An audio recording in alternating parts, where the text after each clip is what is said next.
بسم اللہ الرحمن الرحیم۔ سورۃ بنی اسرائیل کا یہ دوسرا رکوع ہے۔ وَيَدْعُ الْإِنسَانُ بِالشَّرِّ دُعَاءَهُ بِالْخَيْرِ وَيَدْعُ الْإِنسَانُ بِالشَّرِّ دُعَاءَهُ بِالْخَيْرِ وَكَانَ الْإِنسَانُ عَجُولًا۔ وَيَدْعُ الْإِنسان، اور انسان مانگتا ہے، بالشر، برائی کو، دعاءَهُ بالخیر، حالانکہ مانگنی چاہیے بھلائی۔ وَكَانَ الْإِنسَانُ عَجُولًا، اور انسان بہت ہی جلد باز ہے۔ آپ صلی اللہ علیہ وسلم جب مشرکین مکہ کو دعوت دیتے تھے تو مشرکین مکہ کو جب یہ کہتے کہ آپ اللہ کی بات مان لیں، اللہ جل شانہ جو ہیں وہ تمہارے سے یہ چاہتے ہیں، اگر تم یہ باتیں میری نہیں مانو گے اللہ کی طرف سے کوئی عذاب آ جائے گا، کوئی پریشانی آ جائے گی، تو اس پر وہ فوراً کہہ دیا کرتے تھے کہ آپ جس عذاب کی بات کر رہے ہیں وہ عذاب مانگ کیوں نہیں لیتے، وہ آ جائے عذاب ہم دیکھ لیں۔ تو آپ یہاں پر اللہ جل شانہ فرما رہے ہیں کہ انسان جو ہے وہ ایسا بھولا ہے، ایسا جلد باز ہے کہ حالانکہ اسے اللہ سے مانگنی چاہیے خیر، اور یہ اس کی بجائے مانگ رہا ہے اللہ سے مصیبتیں، اللہ سے تکلیفیں مانگ رہا ہے۔ اللہ جل شانہ سے انسان کو ہر زمانے میں خیر کی بات، عافیت کی بات، سہولت کی بات کرنی چاہیے، اور اللہ سے صحت مانگنی چاہیے، اللہ سے امن مانگنا چاہیے، نہ کہ اللہ سے برائی مانگے، جنگ مانگے اور تنگ دستی مانگے اور مہنگائی مانگے۔ اللہ سے ہمیشہ خیر کی بات مانگنی چاہیے، اور یہ وجہ یہ ہے کہ انسان بنیادی طور پر جلد باز ہے۔ وَجَعَلْنَا اللَّيْلَ وَالنَّهَارَ آیَتَيْن، ہم نے دن اور رات کو دو نشانیاں بنایا۔ وَجَعَلْنَا اللَّيْلَ وَالنَّهَارَ آیَتَيْن، اور ہم نے دن اور رات کو آیتین، دو نشانیاں بنایا۔ فَمَحَوْنَا آیَةَ اللَّيْلِ، اور ہم رات کی نشانی کو ہم نے اندھیرا بنایا۔ وَجَعَلْنَا آیَةَ النَّهَارِ مُبْصِرَةً، اور ہم نے دن کی نشانی کو روشن بنایا۔ لِتَبْتَغُوا فَضْلًا مِّن رَبِّكُمْ، تاکہ تم اپنے رب کا فضل تلاش کرو۔ وَلِتَعْلَمُوا عَدَدَ السِّنِينِ وَالْحِسَابَ، اور تاکہ تم سالوں کی تعداد گن سکو اور حساب کر سکو۔ وَكُلَّ شَيْءٍ فَصَّلْنَاهُ تَفْصِيلًا، اور ہم نے ہر چیز کو تفصیل کے ساتھ واضح کر دیا۔ اللہ جل شانہ نے جہاں کائنات کے اندر اپنی بہت ساری نشانیاں بتائیں، تو اس آیت کریمہ میں اللہ دو نشانیوں کا خاص طور پر ذکر کر رہے ہیں۔ ایک نشانی رات کی ہے، ایک نشانی دن کی ہے۔ رات کی نشانی کو اللہ نے اندھیرا بنایا، تاریکی کا سریہ بنایا، تاکہ لوگ آرام کر سکیں، تاکہ لوگ اپنے کاموں کی وجہ سے جو تھکان ہو جاتی ہے اس تھکان کو دور کر سکیں۔ جبکہ اس کے بالمقابل دن کو بطور نشانی روشن بنایا، اور اس روشن بنانے کا مقصود دو چیزیں بتائیں۔ ایک تو یہ ہے کہ انسان اپنی روزی تلاش کر سکے، دوسرا حساب کتاب کر سکے، دنوں کا اور سالوں کا حساب کر سکے۔ اور اللہ فرماتے ہیں ہم نے ہر چیز کو تفصیل کے ساتھ واضح کر دیا ہے۔ وَكُلَّ إِنسَانٍ أَلْزَمْنَاهُ طَائِرَهُ عُنُقِّ، وَكُلَّ إِنسَانٍ، اور ہر انسان، أَلْزَمْنَاهُ، ہم نے اس کے ساتھ لٹکا دی ہے، طَائِرَهُ، اس کی قسمت، فی عُنُقِّهِ، اس کی گردن میں۔ ہم نے ہر انسان کی قسمت کو اس کی گردن کے ساتھ چسپاں کر دیا ہے۔ وَنُخْرِجُ لَهُ يَوْمَ الْقِيَامَةِ، اور ہم اس کو نکالیں گے قیامت کے دن، کتابا، ایک کتابچے کی شکل میں، ایک کتاب کی شکل میں نکالیں گے، یلقاہ منشورا، جس کو وہ کھلا ہوا پائے گا۔ ہم نے ہر انسان کے عمل کا انجام اس کے گلے کے ساتھ، اس کی گردن کے ساتھ چسپاں کر دیا ہے، اور ہم قیامت کے دن اس کو کتاب کی شکل میں نکالیں گے، اور جس کو وہ اپنے سامنے کھلا ہوا پائے گا۔ انجام کو گلے سے چپکا دینے کا مطلب یہ ہے کہ ہر شخص کے اعمال نامے، جو بھی انسان کر رہا، اچھا کر رہا یا برا کر رہا، اس کے سامنے آنے والا ہے۔ اچھا بھی اس کے سامنے آنے والا ہے، اچھائی کو بھی لکھا جا رہا ہے اور برائی کو بھی لکھا جا رہا ہے۔ کرامن کاتبین یعلمون ما تفعلون، اللہ نے دو فرشتے مقرر کیے ہیں جو اس کی نیکیوں کو اور اس کی بدیوں کو لکھ رہے ہیں، اور وہ ساری کی ساری چیزیں اس کی درج ہو رہی ہیں، اور یہی نامہ اعمال قیامت کے دن اس کے سامنے آئیں گے کتاب کی شکل میں، اور یہ کھلا ہوا اپنے سامنے بالکل واضح اس تحریر کو پائے گا۔ اقرا کتابک، اپنے نامہ اعمال کو پڑھ۔ اقرا امر کا صیغہ ہے، اقرا کتابک، اپنے نامہ اعمال کو پڑھ۔ کفا بنفسک الیوم، آج کے دن تو خود کافی ہے، علیک حسابا، حساب کرنے کے لیے، آج کے دن اعمال نامے کا، اپنے اعمال کا، اپنی کرتوتوں کا حساب کرنے کے لیے تو خود ہی کافی ہے۔ من اہتدیٰ، جو ہدایت والا راستہ اختیار کرے گا، فإنما یہتدی لنفسی، تو وہ اپنے ہی فائدے کے لیے ہدایت والا راستہ اختیار کرتا ہے۔ ومن ضل، اور جو گمراہی کا راستہ اختیار کرتا ہے، فإنما یضل علیہا، تو وہ اپنے ہی لیے برائی کا راستہ، گمراہی کا راستہ اختیار کرتا ہے۔ ولا تزر وازرۃ وزر اخری، اور کوئی اٹھانے والا بوجھ کسی دوسرے کا نہیں اٹھائے گا، اور کوئی دوسرا شخص کسی دوسرے کا بوجھ نہیں اٹھائے گا۔ وما کننا معذبین، وما کننا معذبین، اور ہم عذاب نہیں دیا کرتے، حتیٰ نبعث رسولا، جب تک اس بستی میں رسول کو مبعوث نہ کر دیں۔ ہم اس وقت تک عذاب نہیں بھیجا کرتے جب تک اس بستی میں کسی رسول کو، کسی قاصد کو، کسی پیغمبر کو، کسی بندے کو نہ بھیج دیں، اس وقت تک ہم کسی بستی پر عذاب بھی نہیں بھیجا کرتے۔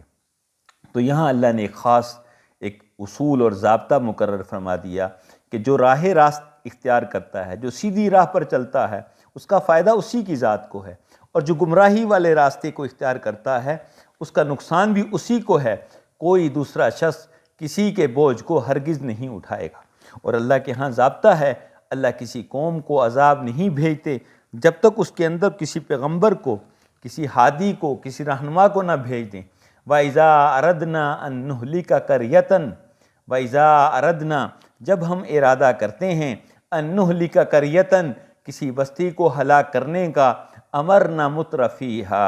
تو ہم اس کے خوشحال لوگوں کو حکم دیتے ہیں، فَفَسَقُوا فِيهَا، وہ اس میں نافرمانی کرتے ہیں، فَحَقَّ عَلَيْهَا الْقَوْلُ، اور پھر وہ بات ان پر پوری ہو جاتی ہے، فَدَمَّرْنَاهَا تَدْمِيرًا، اور ہم ان کو پوری طرح ہلاک اور برباد کر دیتے ہیں۔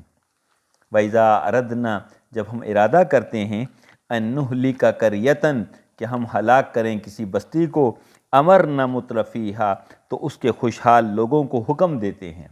کہ یہ نیکی کے کام کرو، یہ کام کرو، یہ کام کرو، فَفَسَقُوا فِيهَا، تو وہ اس میں نافرمانی کرنے لگ جاتے ہیں،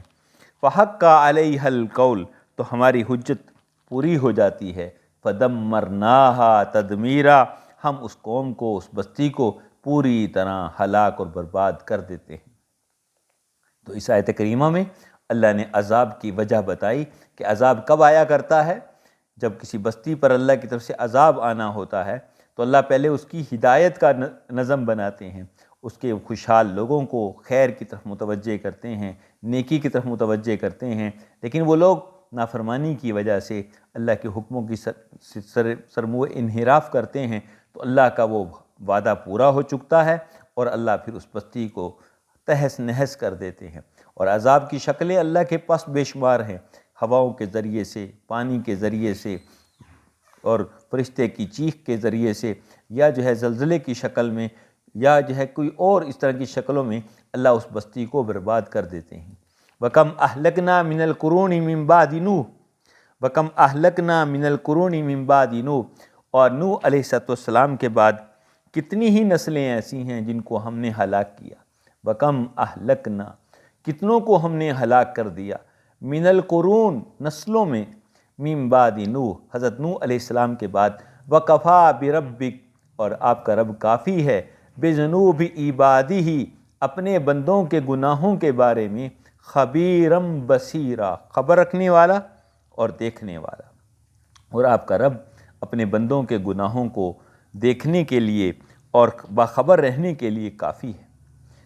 یعنی اللہ جل شانہ بتاتے ہیں کہ اے دنیا بھر کے انسانوں، تم دنیا کے اندر آنے والے پہلے انسان نہیں ہو، تم سے پہلے بھی انسان دنیا میں آئے، اور انہوں نے جب فرما برداری والا راستہ اختیار کیا تو ہم نے ان کے ساتھ خیر کا معاملہ کیا، اور جب ان لوگوں نے، ان بستیوں نے، ان علاقوں نے نافرمانی والا راستہ اختیار کیا، جی چاہی والا راستہ اختیار کیا، من مانی والا راستہ اختیار کیا، تو ہم نے ان بستیوں پر کیسے عذاب کے کوڑے برسائے، اور کیسے ان بستیوں کو ہلاک اور برباد کیا، ان کی ساری کی ساری طاقت، ان کی ساری کی ساری حکومتیں، ان کی ساری کی ساری فوجیں، ان کا سارے کا سارا اسلحہ، ان کی سارے کے سارے وسائل، وہ انہی کے خلاف استعمال ہوئے اور وہ ساری کی ساری بستیاں اجڑ گئیں، برباد ہو گئیں، ہلاک ہو گئیں، اور ان میں سے ایک بھی زندہ باقی نہ رہا۔ تو اللہ فرما رہے ہیں بندوں کی نافرمانیوں کو دیکھنے کے لیے تیرے رب کافی ہے،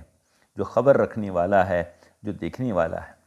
من کان یرید العاجلہ عجلنا لہ فیہا، من کان یرید العاجلہ، جو عجلت کے فیصلے چاہتا ہے، جو فوری فائدے چاہتا ہے، جو فوری نفع چاہتا ہے، عجلنا لہ فیہا ما نشاء، تو ہم اس کو فوراً دے دیتے ہیں اس میں سے جو ہم چاہتے ہیں۔ لمن نرید، جس کے لیے ہم چاہتے ہیں۔ ثم جعلنا لہ جہنم، پھر اس کا ٹھکانہ جہنم ہے، یصلاھا، وہ اس میں داخل ہوگا، مذموما، مذمت کیا ہوا، مدحورا، دھکیلا ہوا۔ من کان یرید العاجلہ،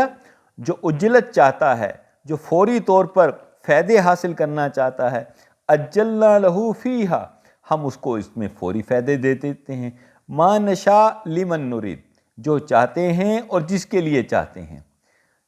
جو چاہتے ہیں ہم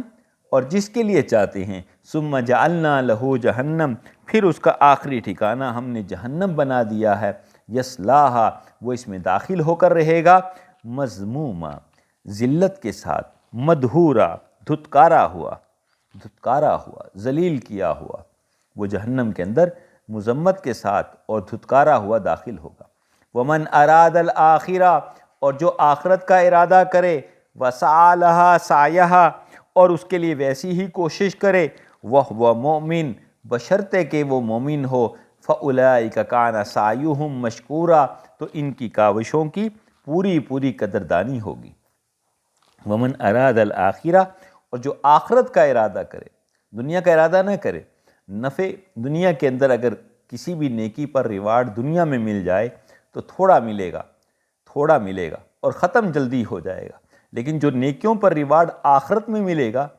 جو آخرت کے لیے کوشش کرے گا، اللہ کو راضی کرنے کی کوشش کرے گا، وسعی لہا سعیہا، اور اپنی کوششوں کے اندر انتہائی مخلص ہوگا، بشرطے کہ وہ مومن ہو، فاولئک کان سعیہم مشکورا، تو ان کی کاوشوں کی قدردانی کی جائے گی۔ کلا نمد ہؤلاء وہؤلاء من عطاء ربک، کلا نمد ہؤلاء، اے پیغمبر تمہارے رب کی عطا کا جہاں تک تعلق ہے، کلا نمد ہؤلاء، ہم ان کو بھی اس سے نوازتے ہیں، وہؤلاء من عطاء ربک، اور ان لوگوں کو بھی اپنے رب کی عطا سے نوازتے ہیں، وما کان عطاء ربک محظورا، اور آپ کے رب کی عطا کسی کے لیے بند نہیں ہے،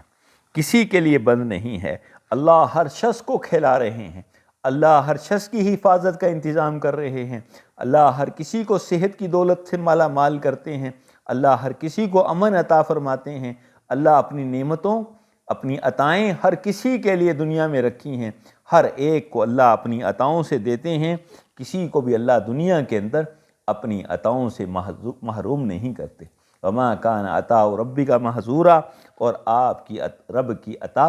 روکی جانے والی نہیں ہے۔ انظر کیف فضلنا بعضهم علی بعض، انظر، دیکھو تو صحیح، دیکھو تو صحیح، کیف فضلنا بعضهم علی بعض، ہم نے کیسے ایک دوسرے پر لوگوں کو فضیلت دی ہے، ہم نے کیسے ایک دوسرے پر لوگوں کو فضیلت دی ہے۔ وللآخرۃ اکبر درجات، اور آخرت کے اعتبار سے یقین رکھو آخرت درجوں کے اعتبار سے بہت بڑی ہے، وَأَكْبَرُ تفضیلا، اور فضیلت کے اعتبار سے کہیں زیادہ ہے۔ انظر کیف فضلنا بعضهم علی بعض، انظر، دیکھو، کیف فضلنا بعضهم علی بعض، کیسے ہم نے درجوں میں ایک دوسرے کو فضیلت دی ہے۔ وللآخرہ، اور آخرت کے اعتبار سے، آخرت جو ہے اکبر و درجات، درجوں کے اعتبار سے سب سے بڑی ہے، وَأَكْبَرُ تفضیلا، اور فضیلت کے اعتبار سے سب سے بڑی ہے۔ دنیا کا مل جانا ٹھیک ہے، لیکن اصل آخرت کا مل جانا ہے۔ درجوں کے اعتبار سے آخرت اعلیٰ ہے، فضیلت کے اعتبار سے آخرت اعلیٰ ہے۔ لا تجعل مع اللہ الہا آخر، نہ بناؤ، نہ بناؤ اللہ کے ساتھ دوسرے معبود کو، فتقعد مذموما مخذولا، اگر تم ایسا کر بیٹھو گے تو بے یار و مددگار رہ جاؤ گے اور قابل مذمت بن جاؤ گے۔ قابل مذمت ہو جاؤ گے۔ اللہ کے ساتھ کسی اور کو معبود نہ بناؤ ورنہ تم قابل ملامت اور بے یار و مددگار بیٹھ جاؤ گے۔ فتقعد بیٹھ جاؤ گے، مذموما ملامت زدہ ہو کر، مخذولا بے یار و مددگار ہو کر۔ تو یہ دوسرا رکوع تھا۔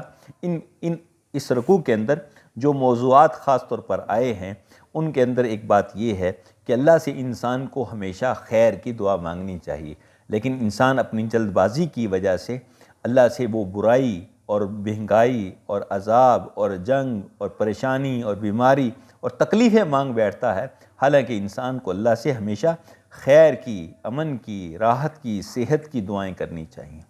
اور دوسری بات یہاں پہ یہ فرمائی کہ اللہ نے رات اور دن کی نشانیاں بنائیں، ان دونوں نشانیوں کے فائدے کیا ہیں؟ رات کی نشانی کا فائدہ یہ ہے کہ انسان اس کے اندر یہ تاریک ہوتی ہے، انسان کو اس میں سکون ملتا ہے، انسان اپنی تھکان کو دور کرتا ہے، اور دن کی نشانی کو اللہ نے اس لیے بنایا تاکہ یہ روشن ہے، اس کے اندر انسان اپنا رزق تلاش کرے اور اپنے حساب کتاب کو کر سکے۔ اور تیسری بات یہ فرمائی کہ ہر انسان کا نام اعمال لکھا جا رہا ہے، اس کی نیکیاں بھی اس کی بدیاں بھی، اور قیامت کے یہ سارا لکھا ہوا اس کے سامنے لایا جائے گا اور انسان سے کہا جائے گا اپنا نامہ اعمال پڑھ لے، آج حساب کے لیے تو خود ہی کافی ہے۔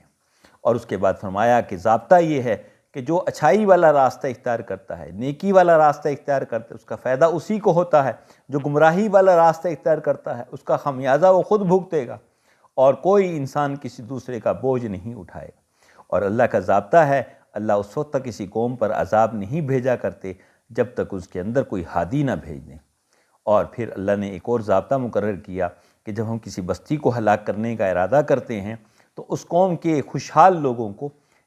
حکم دیتے ہیں کہ یہ نیکی کے اعمال کرو اور ان کاموں سے بچو، لیکن وہ لوگ نافرمانی والا راستہ اختیار کر بیٹھتے ہیں، اللہ کی حجت پوری ہوتی ہے، اللہ اس بستی کو تباہ کر دیتے ہیں۔ اللہ فرما رہے ہیں ان آیات کے اندر کہ نوح علیہ السلام کے بعد کتنی ہی بستیاں ایسی تھیں جنہوں نے اللہ کی نافرمانی کی، ہم نے ان بستیوں کو الٹ پلٹ کر دیا، تہس نہس کر دیا، اور اللہ کو پتہ ہے اپنے بندوں کے گناہوں کا، اللہ خوب دیکھ رہا ہے اور خوب جانتا ہے۔ اس کے بعد اللہ جل شانہ نے فرمایا کہ جو دنیا کے طالب ہوتے ہیں، جو دنیا چاہتے ہیں، اللہ انہیں دنیا کے اندر ہی ریوارڈ دے دیتے ہیں، لیکن آخرت میں ان کے لیے کچھ نہیں بچتا۔ اور جو آخرت کے طالب ہوتے ہیں بشرطے کہ وہ مومن ہوں اور اپنی سعی کے اندر، اپنی کوشش کے اندر مخلص ہوں، تو ہم ان کو ان کی اس سعی کی قدر کرتے ہیں، اور ہر شخص کو اللہ جل شان دنیا کے اندر اپنی عطاؤں سے نوازتے رہتے ہیں۔ کوئی بندہ بھی دنیا میں اللہ کی عطاؤں سے محروم نہیں ہوتا، لیکن آخرت صرف ایمان والوں کے لیے ہے۔ اور اس کے ساتھ ساتھ اللہ فرماتے ہیں کہ ہم نے دنیا کے اندر لوگوں کو درجات کے اعتبار سے فضیلت دے رکھی ہے، لیکن آخرت کے اندر اصل درجے ہوں گے، اصل ٹھکانہ آخرت کا ہوگا۔ اور آخری بات اس رکوع کے اندر یہ فرمائی گئی کہ تم اللہ کے ساتھ کسی دوسرے کو معبود نہ بناؤ، کسی دوسرے کے پیچھے نہ پڑو، کسی دوسرے سے امیدیں نہ رکھو، کسی دوسرے کا ڈر دل میں نہ بساؤ۔ اگر تم ایسا کر بیٹھو گے تو پھر تم ذلیل ہو کر اور قابل مذمت ہو کر اور بے بس بے یار و مددگار ہو کر رہ جاؤ گے۔ اس لیے ہر حال کے اندر اللہ ہی کی طرف امیدیں رکھو۔ یہ ہمارا دوسرا رکوع تھا بنی اسرائیل کا، اس کو ہم اچھی طرح دیکھیں اور اس سے فائدہ حاصل کرنے کی کوشش کریں، ہمیں ان آیات کا ترجمہ بھی صحیح آئے اور اس کی جو معانی اور مفاہیم آ رہے ہیں ان کو بھی ہم ساتھ ساتھ ازبر کرتے رہیں۔ اللہ ہم سب کا حامی و ناصر ہو۔